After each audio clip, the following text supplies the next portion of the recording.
Seeking solace after a devastating breakup of a decade-long relationship, I embarked on a whirlwind of adventures across the globe. From the breathtaking Devil's Pool in Zambia to the icy landscapes of Iceland. My spirit, however, remained heavy, tethered to the wounds of my broken heart. I truly just wanted new experiences and to feel alive again. My travels were marked by adventurous pursuits, venturing into uncharted territories that had me entering in rather dodgy waters for snorkeling tours, swimming pools, and hot tubs that didn't have the purity level like back home. I took a trip on a boat between Turkey and Greece, along with a short trip to Iceland. I should mention that I'm a woman, and at the time I was 33. During these solo trips, I had acquired seemingly minor scrapes and cuts, likely from taking a tumble or knocking myself somewhere. Minor accidents here and there. Little did I know that what seemed like just another small cut would turn into the most sinister demon I'd encounter. Upon returning home, an overwhelming fatigue washed over me. I needed to sleep almost all day, every day. This was very unlike me. I experienced a drastic loss of appetite, which didn't seem like the worst thing, since it resulted in some weight loss from the extra few pounds gained while guilt-free eating on these trips. The biggest problem at the time was that I just had no energy at all. I couldn't do anything. I developed a peculiar craving for vinegar, sharp and pungent. It was like I had a strong hunger to eat most of anything that was soaked in vinegar, which was extremely odd. I'd ended up finding out that this urge to consume vinegar was my body's way of finding a solution to a haunting reality that had begun unfolding within me. After a week had passed, everything intensified. My legs swelled and throbbed with an intense heat. I saw what appeared to be a large solid ball forming on the right side of my hip. My body temperature soared, reaching a dangerous 39 degrees Celsius. Glancing at my leg, I was met with a sight that sent a jolt of fear through me. A fiery redness that spread like a menacing wildfire. Acting on instinct, I called my friend who's a doctor and he urged me to seek immediate medical attention. I had to get my mom to take me to the hospital. I live in the UK out in the countryside, a far way away from the emergency room. A wave of dizziness came over me. The hospital's emergency room swiftly responded, administering fluids and rushing me to the operating room. The surgeons, with faces etched in concern, firstly told me that I had cellulitis and a deep subcutaneous infection, and that I needed the pus collection inside the ball-like thing removed. Within a few hours, I was under, and the abscess of pus was drained. I was told by the doctors that the smell was pungent. I thought my worries were over, till I woke up the next day, only to see that the whole abscess had regrown already. I had to be given morphine to cope with the severe pain. The pus was swabbed and the culture was diagnosed as a type of flesh-eating bacterial infection that had burrowed into my leg like a relentless predator. Even worse, the infection was resistant to conventional treatment. I had to endure a total of 6 operations to cut away the infection, taking out chunks of my flesh with it. With each operation, my body was etched to new scars and pain. My consultant in intensive care prescribed me with the wrong medication, which only exacerbated the situation, turning a desperate battle into a losing war. I endured what felt like endless surgeries and was told that I was likely going to die, or at best, end up in a wheelchair for the rest of my life. I mentally couldn't cope with the scenarios that I was being presented with from the doctors. I felt so alone, lost, and confused. Yet amidst the turmoil, a glimmer of hope emerged when a team of microbiologists identified the culprit, a specific slow-growing yet highly resistant strain of deadly flesh-eating bacteria. Armed with this crucial knowledge, they devised a treatment plan that would challenge the infection's dominance. It was this team that had told me about vinegar, and how it was an additional supplement to kill this type of bacteria. Exactly what I had been craving from my initial symptoms of fatigue. This, to me, was a sign that something or someone was looking out for me and trying to help. That's all I needed to regain hope. The battle was far from over, but the dawn of a new day brought a flicker of resilience. My spirit, once dimmed by heartbreak, now found strength in the face of adversity, or so I thought. By the time it was my second month in the hospital, I was deeply struggling to cope with all the pain, fear, loneliness, and dread. The year was drawing to a close as everyone was home celebrating the holidays. Meanwhile, I was confined in intensive care, quarantined, only visited by doctors and specialists in hazmat suits. By this point, I had already been injected daily to prevent me from having blood clots, since I could hardly move due to the agony of this condition. I was told that I'd only have a mere 17% chance of survival. I remember being told this by the specialists. They said it was such clinical detachment, like my life was just a number, no meaning, a statistic. The news struck me with utter despair and hopelessness. They continued telling me that I'd stay in the hospital for at least another 3 months, and that I'd need a direct PICC line into my heart for the tough drugs. It was very scary and isolating. I felt so alone in my large quarantine room, and I felt unfixable every time they'd come in to work on me with their hazmat suits. My only comfort was that I was permitted to make my room my own. I brought in as many things as I could to make it feel more like home. I felt weak, unwell, and in unbearable pain 24/7. I couldn't recognize myself in the mirror. Neither could my phone's facial recognition software, as I was constantly locked out of it. The medication I was on caused hearing loss and visual distortion, which caused me to feel woozy constantly. I was actually even told that I could have permanent hearing loss, as 90% of people experience permanent hearing loss. I felt paranoid constantly. While in the past, I never understood how someone could feel suicidal given this precious gift of life we're given. I found myself starting to contemplate it frequently. At least this would end my pain, I'd think. I was in a constant state of fear. The only thing all of this took my mind away from was my original heartache, which was coincidentally what I was trying to escape from the adventures in the first place. Be careful what you wish for. One evening, I was feeling so suicidal from all the misery I'd been experiencing that I tried to jump out of my window. Thankfully, the hospital window had a safety lock.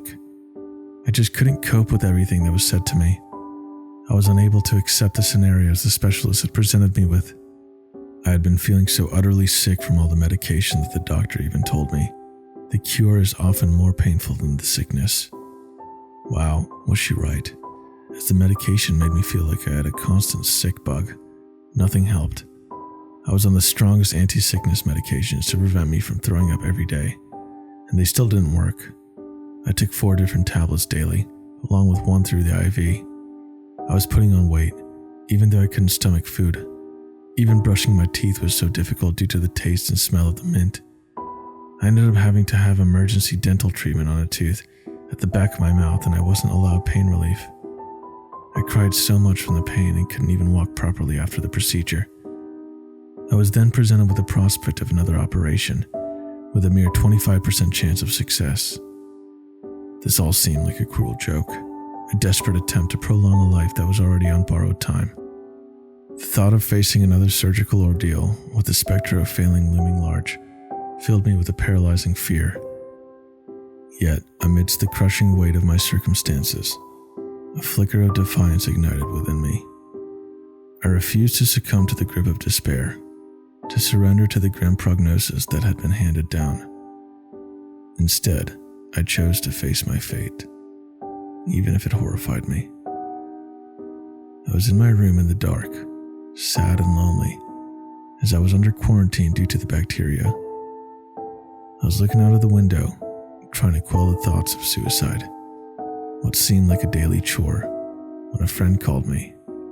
She told me that she had the strongest urge to call me, that God had told her that I needed the call, which, of course, I did. She asked me if she could pray for me, and I welcomed it. I sat and listened to her tell me that I'm a miracle and I am healed. She repeated this to me and told me to believe it. God tells me you are healed. He says that you are Jesus' miracle. a walking miracle. I grew emotional and thanked her.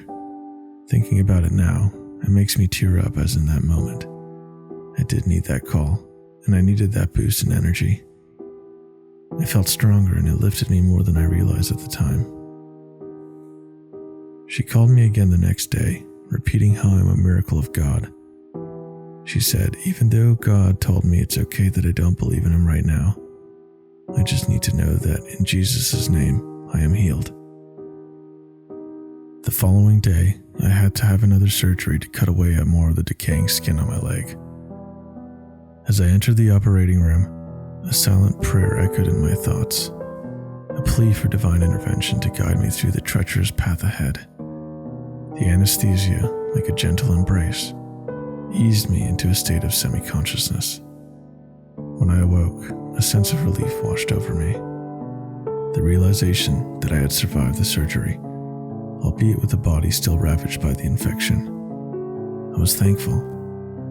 I was taken back to my private room, a sanctuary away from the hustle and bustle of the hospital ward. I always had an urge of relief when I awoke from the surgeries, like an overwhelming feeling of gratitude to be able to open my eyes. That evening, as the silence of the night enveloped me, an unsettling sensation crept over me, a feeling that I was not alone. I looked around and the once noisy hospital was almost silent, like it had been paused in time. The lights began to flicker and grow dim. Darkness flooded the space. It felt too quiet as I could only hear myself breathe in slow motion. That's when I turned my gaze to the left, and there, standing before me, only inches from my face, was a towering figure wearing a black hooded cloak. He was at least 8 feet tall with a booming presence. His skin, a shade of charcoal, was burned, charred, yet glistening with what I can only describe as an otherworldly metallic texture. His muscular form exuded an aura of power. His face remained obscured, hidden beneath the folds of his cloak. Yet, despite the inky darkness emanating around him, I could feel his intense gaze was solely upon me. I knew he was staring deeply at me, even though I couldn't see his face or eyes past the darkness hidden in his hooded cloak. It was as if his face was an endless void. He was standing above me in my bed, so close, so real. I could touch him, but something inside of me didn't even feel the need to. I knew what I was seeing. I had been afraid of the dark my entire life, yet for the first time in my entire life, I didn't feel scared in the face of this devilish creature. He was beckoning me in, first by attempting to scare me with his presence and energy, to make me feel obligated to follow him. When I didn't budge, he then tried to seduce me to go with him. I felt what I could only describe as his entity attempting to invoke the energy of lust. He really wanted me to go wherever with him, but it was like he knew he couldn't make me do anything without my consent. Where did he want to take me? Somewhere horrible, where death was only the beginning. He was hiding a weapon of some kind in his hand behind his back. My eyes didn't even look at that. Instead, I was transfixed on his charred, glistening metallic skin. I felt like we were staring at each other for hours. I told him, with a smile forming on my face, I am not scared of you. I felt strong for the first time in a long time. Longer than before the hospital, and even before the breakup. A strange serenity washed over me, a sense of detachment from the fear that had gripped me for so long. With every passing moment, the figure seemed to recede, with his presence diminishing until he stood just outside the doorway. His stare was still fixated upon me. It was the strangest thing looking at this being. Every time I'd blink, he would be in a position further away, until eventually the demonic figure, with one final lingering stare, vanished from my sight. When he vanished, I felt like a weight was lifted. The room was lighter, brighter, and I was noticing the sunrise. I felt happy for once in a long time. Little did I know, during this whole experience, a profound shift had occurred within me. As I was feeling a sense of liberation from the shackles of fear, I looked up at the hospital curtains, and a kaleidoscope of childhood memories unfolded before my eyes. A parade of forgotten toys, including the glowworm that had brought me so much joy as a toddler, appeared before my eyes. It was all the toys that had light attached to them. All my life I have been drawn to have things to save me from the dark, and I still do as an adult. But to see all the toys I forgot about, that had lights and noise, was comforting. In hindsight, this experience seems synonymous in many ways with what people have said they experience before they die. However, I was greeted with some uplifting news. My condition was improving greatly. Specialist medication from America had arrived, and for once, these meds actually did help make the difference. Soon after, I found myself back home with a renewed sense of hope. I had faced the darkness, literally encountered the Grim Reaper, or the devil, or who knows what demonic entity that was, and chose to smile in the face of fear. Even though they told me that the flesh-eating bacteria was in remission and still could come back, I felt free, alive, with a spirit that was reborn, ready to pursue the life I've always wanted to live. My wounds healed to scars as reminders to never take anything for granted. Something I've chosen to live by every day since succeeding through this whole ordeal.